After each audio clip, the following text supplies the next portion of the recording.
அகிலம் நியூஸ் நேயர்களுக்கு வணக்கம். அகிலம் நியூஸின் இன்றைய மதிய நேர பிரதான செய்திகள். முதலில் தலைப்புச் செய்திகள். HMPV வைரஸ் குறித்து சுகாதாரத்துறை வெளியிட்டுள்ள அறிவிப்பு. 2025ற்கான நிதி ஒதுக்கீட்டு சட்டமூலம் ஒன்று நாடாளுமன்றில். அகியங்கலையில் துப்பாக்கிச்சூடு, ஒருவர் காயம். அரசு ஊழியர்களுக்கான சம்பள அதிகரிப்பு நாடாளுமன்றத்தில் இன்று வெளியிடப்பட்ட தகவல். ஞானசார தேரருக்கு 9 மாத சிறை தண்டனை. யாழில் இடம்பெற்ற விபத்தில் இளைஞர் ஒருவர் பலி.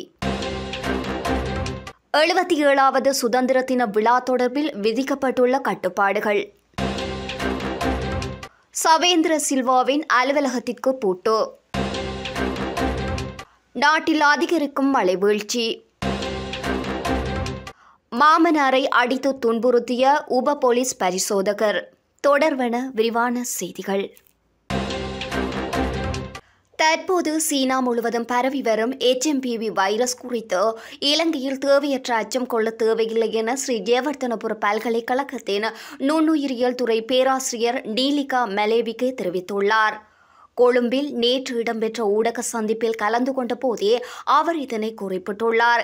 இது குறித்து அவர் மேலும் தெரிவிக்கையில், கடந்த 20 வருடங்களாகிய உலகளாவிய ரீதியில் உள்ள பல நாடுகளில் இந்த வைரஸ் கண்டறியப்பட்டுள்ளது.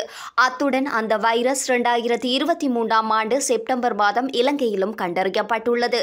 கடந்த வருடம் ஜனவரி மாதத்திலும் கண்டி மாவட்டத்திலும் அதிகமானோர் இந்த வைரஸ் தொற்றுடன் அடையாளம் காணப்பட்டுள்ளனர். குளிர்காலத்திலேயே இந்த வைரஸ் தொற்று அதிகமாக பரவுகின்றது.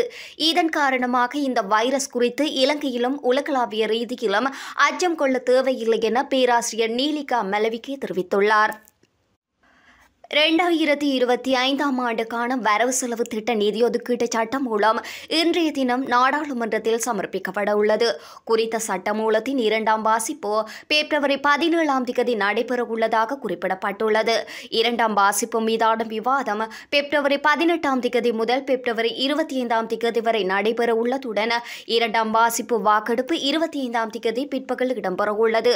பிப்ரவரி 27ஆம் தேதிக்கு மார்ச் 21ஆம் தேதிக்கும் இடையில் குழுவின் சந்தர்ப்பம் அல்லது வரவு செலவு திட்டத்தின் 3ஆம் வாசிப்பு மீதான விவாதம் நடத்தப்பட உள்ளது. வரவு செலவு திட்டத்தின் 3ஆம் வாசிப்பு மீதான வாக்கெடுப்பு மார்ச் 21ஆம் தேதி பிற்பகல் நடைபெற உள்ளது. இதேவேளை உள்ளூராட்சி சபை தேர்தலை நடத்துவதற்கான புதிய வேட்புமனுக்களை கோருவது தொடர்பான உள்ளூராட்சி சபை தேர்தல் விசேட ஏற்பாடுகள் சட்டமூலம் இன்று நாடாளுமன்றத்தில் சமர்ப்பிக்கப்பட உள்ளது. அரசு நிர்வாக மாகாண சபைகள் மற்றும் உள்ளூராட்சி அமைச்சர் ஆகியோரால் சமர்ப்பிக்கப்பட்ட இது தொடர்பான சட்டமூலம் அண்மையில் வர்த்தமானியில் வெளியிடப்பட்டது. சம்பந்தப்பட்ட சட்டமூலம் நிறைவேற்றப்பட்ட பிறகு உள்ளூராட்சி தேர்தலுக்கு புதிய வேட்புமனுக்களை கோருவதற்கு தேர்தல் ஆணைக்குழுவுக்கு அதிகாரம் அளிக்கப்படும் என்பது குறிப்பிடத்தக்கது.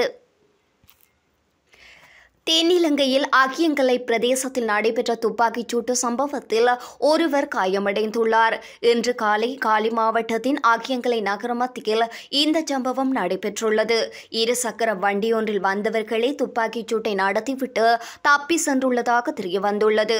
துப்பாக்கிச்சூடு காரணமாக முச்சக்கர வண்டி சாரதி ஒருவர் காயமடைந்த நிலையில் மருத்துவமனையில் அனுமதிக்கப்பட்டுள்ளார். சம்பவம் தொடர்பில் போலீசார் மேலதிக விசாரணைகளையும் ஆரம்பித்துள்ளனர். எதிர்வரும் வரவு செலவு திட்டத்தில் அரசு ஊழியர்களின் சம்பளத்தில் குறிப்பிடத்தக்க அதிகரிப்பு ஏற்படும் என தொழில் பிரதி அமைச்சர் மகிந்த ஜெயசிங்க தெரிவித்துள்ளார். நாடாளுமன்ற உறுப்பினர் ரவி கருணாநாயக்க இன்று நாடாளுமன்றத்தில் எழுப்பிய கேள்விக்கு பதிலளிக்கும் போதே பிரதி அமைச்சர் இவ்வாறு தெரிவித்துள்ளார். அரசு ஊழியர்களின் சம்பளத்தை அதிகரிப்பதில் சர்வதேச நாணய நிதியத்திற்கு எந்த ஆட்சேபனையும் இல்லை என்று பிரதி அமைச்சர் குறிப்பிட்டார். 25,000 ரூபாய் சம்பள அதிகரிப்பு ஏற்படும் என்று கூற முடியாது. எனினும் அரசு ஊழியர்கள் ஏற்றுக்கொள்ளும் வகையிலான அதிகரிப்பு ஏற்படும் என அவர் உறுதியளித்துள்ளார். கடந்த ஜனாதிபதி தேர்தலின் போது அரசு ஊழியர்களின் வாக்குகளை பெற்றுக்கொள்ளும் நோக்கில் முன்னாள் ஜனாதிபதி ரணில் விக்ரமசிங்க சம்பள அதிகரிப்பு தொடர்பான அமைச்சரவை தீர்மானம் ஒன்றை எடுத்தார். இது அரசு ஊழியர்களை தவறாக வழிநடத்துவதற்காக வழங்கப்பட்ட முடிவே தவிர உண்மையான முடிவல்ல. எனினும் அரசு ஊழியர்கள் சரியான தீர்ப்பினை அவருக்கு வழங்கியுள்ளார்கள் என பிரதி அமைச்சர் மேலும் தெரிவித்துள்ளார். பல சேனா அமைப்பின் பொதுச் செயலாளர் ஞானசார தேரருக்கு 9 மாத சிறை தண்டனை விதிக்கப்பட்டுள்ளது. கடந்த 2016ஆம் ஆண்டு ஜூலை மாதம் கொழும்பில் நடைபெற்ற நிகழ்வொன்றில் ஞானசார தேரர் இஸ்லாத்துக்கு எதிரான கடுமையான கருத்துக்களை தெரிவித்திருந்தார். அதன்போது அவர் குறிப்பிட்ட இஸ்லாம் ஒரு புற்றுநோய் அளிக்கப்பட வேண்டுமென்ற கருத்தின் மூலம் இனங்களுக்கிடையிலே நல்லுறவை சீர்குலைத்து அமைதிக்கு பங்கம் விளைவிக்கும் குற்றமொன்றை அவர் புரிந்துள்ளதாக கொழும்பு மேலதிக நீதவான் பசன் அமரசேன இன்று தீர்ப்பளித்துள்ளார். அதன் பிரகாரம் ஞானசார தேரருக்கு இலக்கு பணிகள் கொண்ட 9 மாத சிறை தண்டனை விதிக்கப்பட்டுள்ளது. அதற்கு மேலதிகமாக 1500 ரூபாய் அபராதமும் விதிக்கப்பட்டுள்ளது. அச்சிவேலி போலீஸ் பிரிவிற்குட்பட்ட யாழ்ப்பாணம் வடமராட்சி வீதி வல்லை பகுதியில் ஏற்பட்ட விபத்தில் ஒருவர் உயிரிழந்துள்ளார். நேற்றைய தினம் இரவு 7:30 மணியளவில் இந்த விபத்து ஏற்பட்டுள்ளது. இதன்போது பரித்துத்துறை புற்றாலை பகுதியைச் சேர்ந்த விஜயகுமார் மணிகண்டன் என்ற 21 வயதுடைய இளைஞன் ஒருவர் உயிரிழந்துள்ளார். யாழ்ப்பாணத்திலிருந்து பருத்தித்துறை நோக்கி குறித்த இளைஞன் மோட்டார் சைக்கிளில் பயணித்துக் கொண்டிருந்த போது மாட்டுடன் மோதுண்டோ பின்னர் எதிரே வந்த முச்சக்கர வண்டியுடன் மோதியதில் விபத்து சம்பவித்துள்ளது. படுகாயமடைந்த இளைஞன் மந்திகை ஆதார வைத்தியசாலையில் அனுமதிக்கப்பட்ட நிலையில் உயிரிழந்துள்ளார். சடலம் உடற்கூற்று பரிசோதனைக்காக மந்திகை ஆதார வைத்தியசாலையில் வைக்கப்பட்டுள்ளதாகவும் மேலதிக விசாரணைகளை மேற்கொண்டு வருவதாகவும் அச்சிவேலி போலீசார் தெரிவித்துள்ளனர். இந்த ஆண்டு 77வது சுதந்திர தின நிகழ்வில் ஜனாதிபதியால் பாரம்பரியமாக வழங்கப்படும் 21 பீரங்கி வேட்டுகள் இடம்பெறாது என பொது நிர்வாக மாகாண சபைகள் மற்றும் உள்ளூராட்சி அமைச்சு அறிவித்துள்ளது. இதேவேளை இவ்வருட சுதந்திர தின நிகழ்வுகள் எதிர்வரும் பிப்ரவரி மாதம் 4ஆம் தேதி ஜனாதிபதி அனுரகுமார திசாநாயக்க தலைமையில் கொழும்பு சுதந்திர சதுக்கத்தில் நடைபெறவுள்ளதாக அமைச்சர் பேராசிரியர் சந்தன அபேரத்ன உறுதிப்படுத்தியுள்ளார். இது தொடர்பில் அவர் மேலும் கூறுகையில் 77வது சுதந்திர தின விழாக்கள் குறைக்கப்பட்ட செலவுகள், குறைவான விருந்தினர்கள் மற்றும் செயற்பாடுகளுடன் நடத்தப்படும்.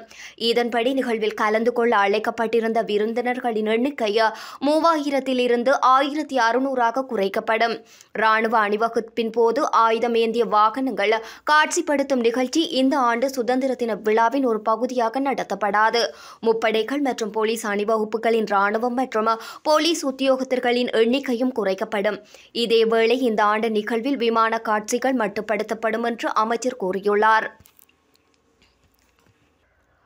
முன்னாள் பாதுகாப்பு படைகளின் முன்னாள் பிரதானி சவேந்திர சில்வாவின் அலுவலகம் உத்தியோகபூர்வமாக மூடப்பட்டுள்ளது. பாதுகாப்பு படைகளின் பிரதானியாக இருந்த ஜெனரல் சவேந்திர சில்வா கடந்த டிசம்பர் மாதம் 31ஆம் தேதியுடன் ஓய்வு பெற்றிருந்தார். பாதுகாப்பு படைகளின் பிரதானி பதவியை முற்றாக ஒழிப்பதற்கு அரசாங்கம் தீர்மானித்திருக்கும் நிலையில் இதுவரை அப்பதவிக்கு யாரும் நியமிக்கப்படவில்லை. இந்நிலையில் சவேந்திர சில்வா பாதுகாப்பு படைகளின் பிரதானியாக பணியாற்றிய காலத்தில் பயன்படுத்திய அலுவலகம் தற்போது மூடப்பட்டுள்ளது. அங்கு பணியாற்றிய அலுவலகர்கள் மற்றும் சவேந்திர சில்வாவின் பாதுகாப்புக்கு இணைக்கப்பட்டிருந்த இராணுவத்தினர் ஆகியோர் தற்போது அவரவர் பணியாற்றும் சொந்த இராணுவ ரெஜிமெண்ட்களுக்கு மீள அனுப்பப்பட்டுள்ளனர். நாட்டின் சில பகுதிகளில் இன்றைய தினம் மாலை அல்லது இரவு வேளையில் மழை அல்லது இடியுடன் கூடிய மழை பெய்யக்கூடும் என வளிமண்டலவியல் திணைக்களம் எதிர்வு கூறியுள்ளது. காங்கேசன்துறை தொடக்கம் திருகோணமலை மட்டக்களப்பு ஊடாக பொத்திவில் வரையான கடல் பிராந்தியங்களில் பல இடங்களில் மழை பெய்யக்கூடும். சப்ரகமுவம் மற்றும் தென் மாகாணங்களின் சில இடங்களிலும் அத்துடன் கண்டி மற்றும் களுத்துறை மாவட்டங்களின் சில இடங்களிலும் பிற்பகல் அல்லது இரவு வேளைகளில் மழை அல்லது இடியுடன் கூடிய மழை பெய்யக்கூடும் என அந்த திணைக்களம் எதிர்வு கூறியுள்ளது. வடக்கு, கிழக்கு, வடமத்திய மற்றும் ஊவா மாகாணங்களிலும் அத்துடன் மாத்தளை மற்றும் நுவரெலியா மாவட்டங்களிலும் இடைக்கிடையே மழை பெய்யக்கூடும். கடல் பிராந்தியங்களில் மணித்தியாலத்துக்கு 25 தொடக்கம் 35 கிலோமீட்டர் வேகத்தில் வடகிழக்கு திசையிலிருந்து காற்று வீசும் என வளிமண்டலவியல் திணைக்களம் எதிர்வு கூறியுள்ளது. பலத்த காற்றும் மின்னல் தாக்கங்களும் ஏற்படக்கூடிய சந்தர்ப்பங்களில் பொதுமக்கள் அவதானத்துடன் செயற்படுமாறு கேட்டுக் கொள்ளப்படுகின்றனர். தனது மாமனாரை அடித்து துன்புறுத்தியதாக கூறப்படும் உப போலீஸ் பரிசோதகர் ஒருவர் கைது செய்யப்பட்டுள்ளதாக மொரந்துடுவ போலீசார் தெரிவித்துள்ளனர்.